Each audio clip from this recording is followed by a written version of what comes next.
Hello everyone.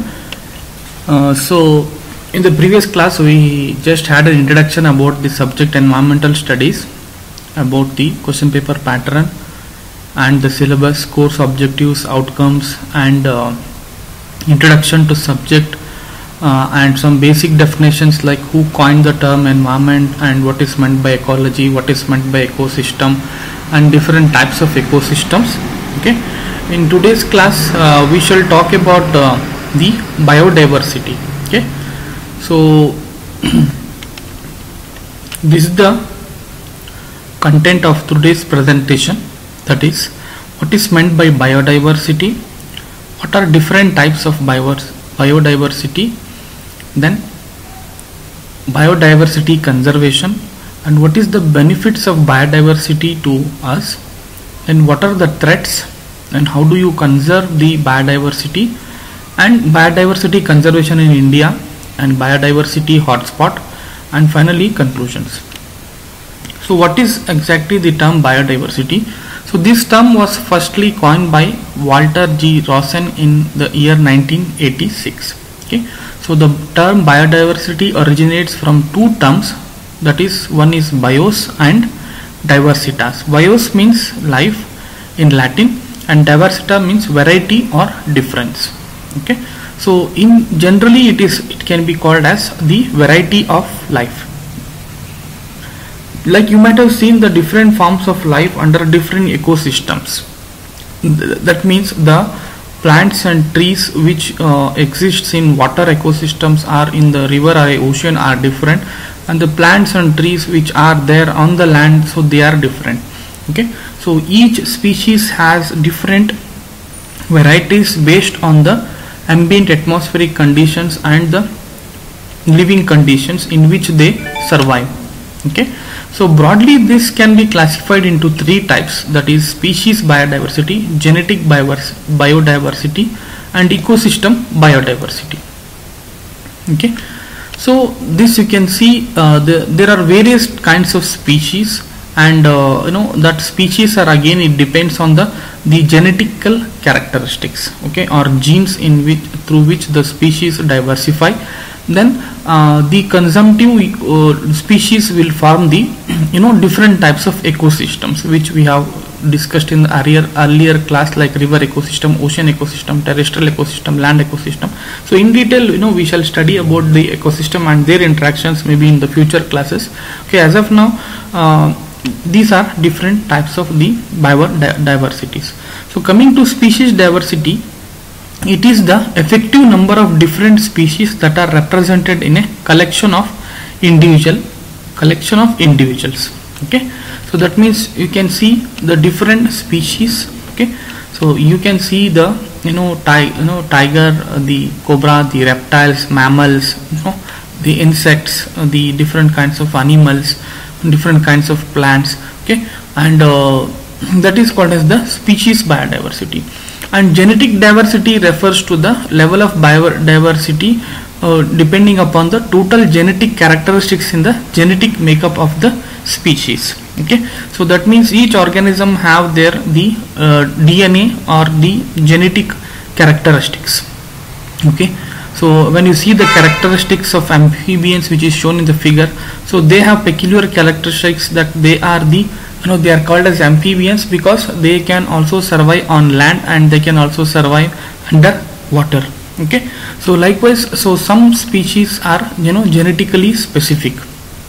Then ecosystem diversity, so this diversity refers to the variations in the species, that is in the different ecosystems, so different types of species will survive. Okay, for example, the polar bear which lives in the polar region may not survive in the desert region. Similarly, the reptiles which live in the desert ecosystem may not survive in the polar regions. Okay, and the organisms living in the ocean and deep in the ocean, they may not survive in the rivers or other aquatic ecosystems. So likewise, so the ecosystems are also specific to their living conditions. Okay, so what is the use or benefits of biodiversity? So they can be categorized into two broad categories. One is consumptive value and non-consumptive values. Okay, so most of our food and the fuel, medicine, etc., they come from the different species. Okay, so most of the drinks or food or the medicines, certain species are also helpful for the variety of medicines. Then some species will serve as the we have the crop varieties. Then we have the industrial material, some plant products we use as raw material for different kinds of industries. For example, for the production of ethyl alcohol, the sugarcane juice is used, which is called as molasses, which is a plant product. That is most of the industrial product. For most of the industrial products, we depend on the plants and other forms of species. Okay, then non-consumptive value, we have certain biological parks and also that will serve as the recreation, and it is also serve for the purpose of education and research, and also it has some traditional value. Okay, and mostly we depend for so many things on the nature. Okay, so right from the small wood, from the wood, and also to steel for the manufacture of cement, for anything whatever we require in our day-to-day activities. So we have to depend on nature. Okay, so that is the reason the biodiversity and its species and some organisms in a food chain are very, very important. So what are the threats to biodiversity? Like I told you, certain species are very sensitive. Giving an example of the polar bear, so they are sensitive to temperature. Some species are sensitive to some certain kinds of gases, and some species are sensitive to the living conditions in which they survive. So if you do not maintain those kinds of situations for the proper living and well-being of those species, they may not survive and ultimately they may die.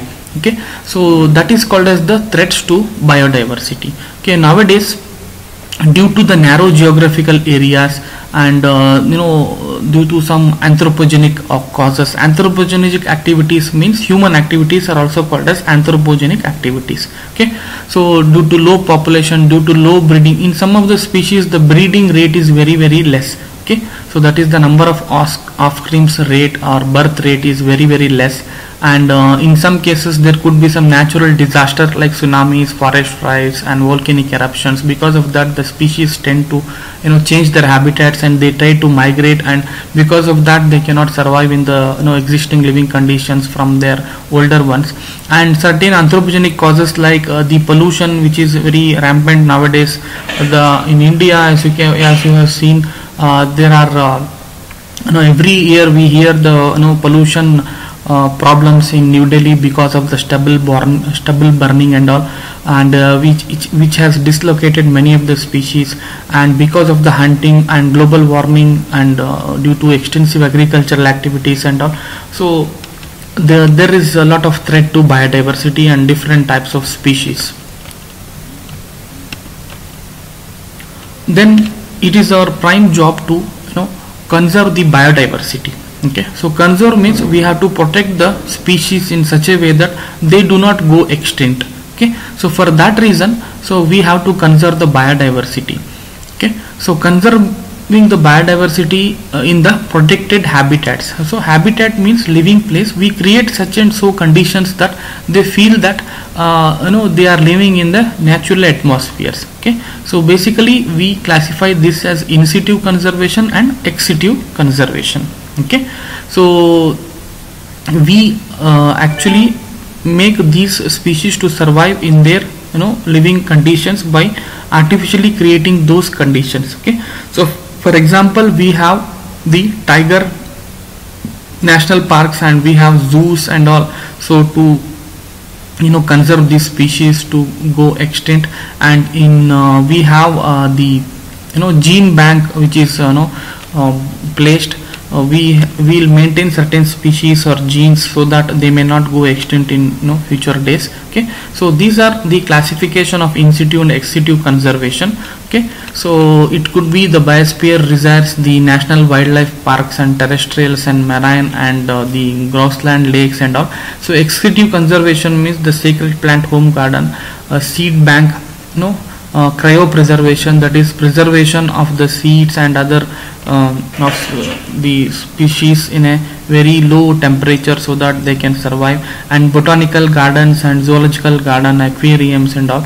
Okay, so these are different areas through which we can conserve the biodiversity, and they are classified as in situ conservation and ex situ conservations.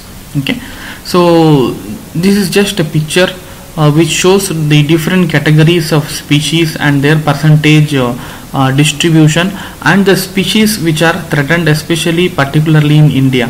Okay, so India is a very vast country with very big area concerning and different species of plants as well as mammals and birds.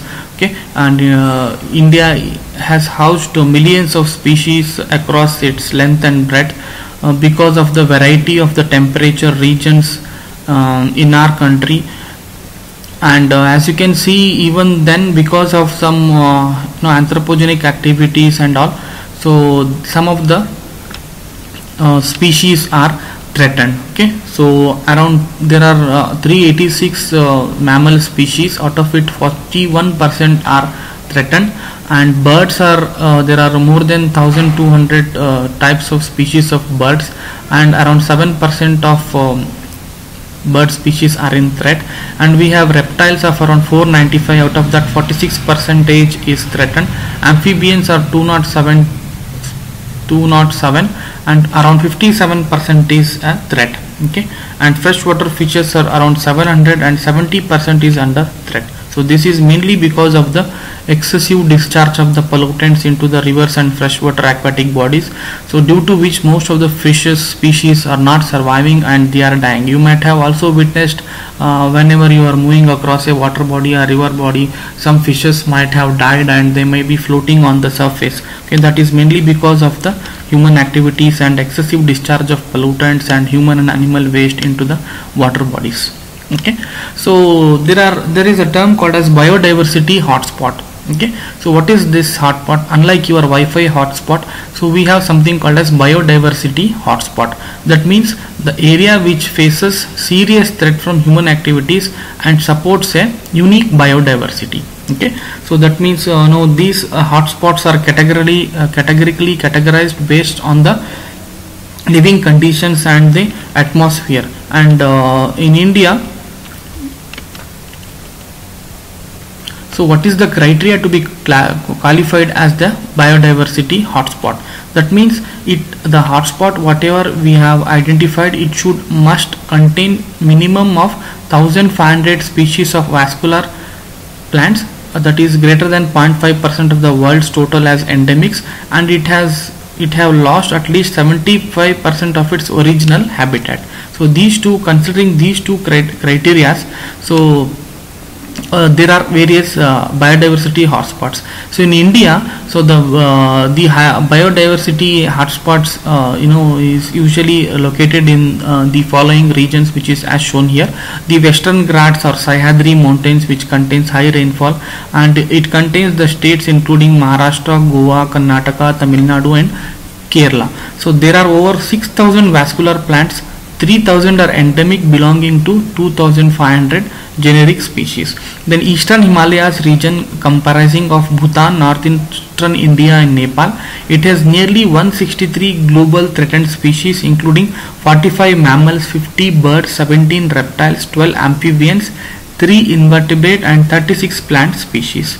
Okay, so these are the hotspots in India. And in the region of Indo-Burma, so spread out from eastern Bangladesh to Malaysia, it covers around 2 million square kilometer. It supports wide variety of climate and habitat patterns. So much of this region is still a wilderness, but it has been deteriorating rapidly in the past few decades. Okay, and we also have Sundaland. Okay, so it includes Thailand, Malaysia, Singapore and Indonesia, Nicobar Islands. The United Nations declared the islands a World Biosphere Reserve in 2013. So due to its rich terrestrial marine ecosystem that includes mangroves, coral reefs and sea grass beds. Okay, so this is the World's Biosphere Reserve, that is Sundaland. It is famous for the World's Biosphere Reserve because it encompasses different kinds of species and the plant and animal species and marine species. Okay, so covering Malaysia, Singapore, Indonesia and Nicobar Islands. Okay, so these are the important biodiversity hotspots, okay, which has different species host into it. And some of the recent extinctions in India are as follows. That is the Asiatic cheetah is and Javan rhinoceros and Sumatran rhinoceros, and some of the birds like pink-headed duck and the Himalayan quail. So other than these names, better if you can see these pictures. So this is called as pink-headed duck. Okay, so it is really extinct nowadays, and we have this Javan rhinoceros, then the Sumatran rhinoceros, then Himalayan quail, then Asiatic cheetah, then a small bird called as warbler. Okay, so these are the biodiversically threatened species, and they are almost extinct nowadays.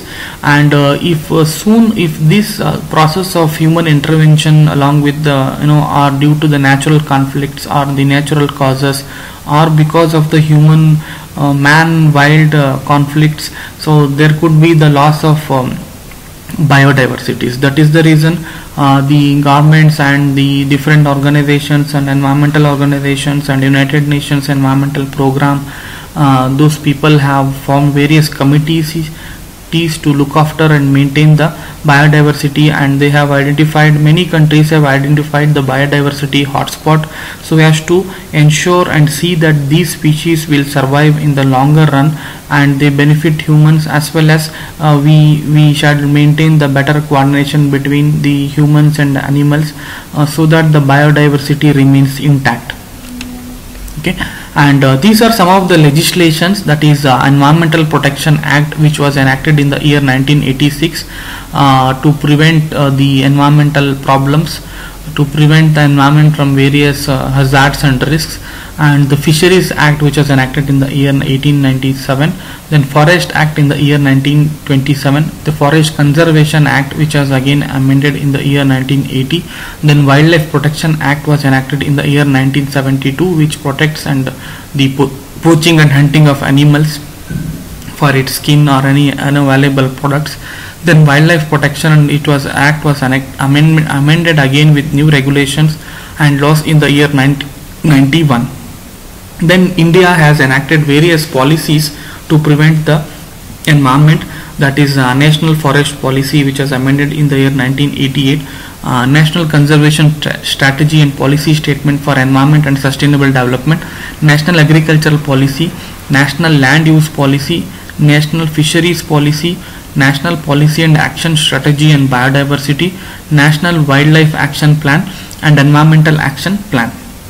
Okay, so these bodies are the national bodies. Apart from this, we also have international conventions like United Nations Organization, United Nations Environmental Protection Organization, then US EPA, US Environmental Protection Organization.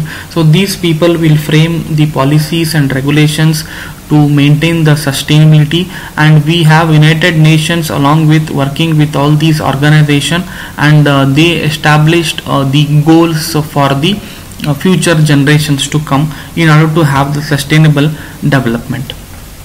Okay, so ultimately we can conclude that biodiversity is our life. Okay, so if the biodiversity got lost at this rate, then in near future the survival of human beings will also be threatened. So it is our moral duty to conserve biodiversity as well as our environment, and long-term maintenance of species and their management requires cooperative efforts across entire landscapes. Biodiversity should be dealt with at scale of habitats or ecosystems rather than at species level. Okay, so that means biodiversities are very, very important for our survival as well. So because as I told you in the beginning, we depend too much on the nature for every need of ours. Okay, so including water, food, then we depend on so many so much of species for plants. We depend on plants for the raw materials for our industries, which again it is dependent on our economies. Then it greatly depends on the job creations, because most of our industries are dependent on nature for the raw material. And as you know, in India agriculture is the important occupation, and we largely depend, our economies are largely depending upon the agriculture sector. Okay, and the agriculture sector is in turn dependent on the biodiversity. Okay, so if this biodiversity is threatened, then so it in a circular way it affects the entire society and almost all the human beings. So that is the reason, the conclusion we can say that biodiversity is our own life. So we have to maintain it properly, to maintain the healthy environmental conditions and the well-being of the people. Okay, so we shall stop with a quote by Mohandas Karamchand Gandhi. So he says that nature provides enough for man's needs but not for his greeds. That means the nature provides enough for our needs, but it cannot handle our greeds, because it is a man's nature that once he gets something which he deserves, he wants another bigger thing in, so there is no place for greed. If we become more and more greedy, then literally we are harming our nature, and we are again sole responsible for these things. So let us stop at this stage. Okay, I hope you have understood what is meant by biodiversity and threats, and what are different types of biodiversity and certain important biodiversity habitats. So in this you will get some objective questions like what is meant by biodiversity, what are the biodiversity hotspots in India, so what are different types of biodiversities, and what are the threats to biodiversities. Okay, so in general, but as a subject you should know that, and also in your personal life, what is the importance of biodiversity in our life. Okay, so biodiversity is very important in our day-to-day life. So because biodiversity is life. Okay, we'll stop at this stage and we'll continue in the next class.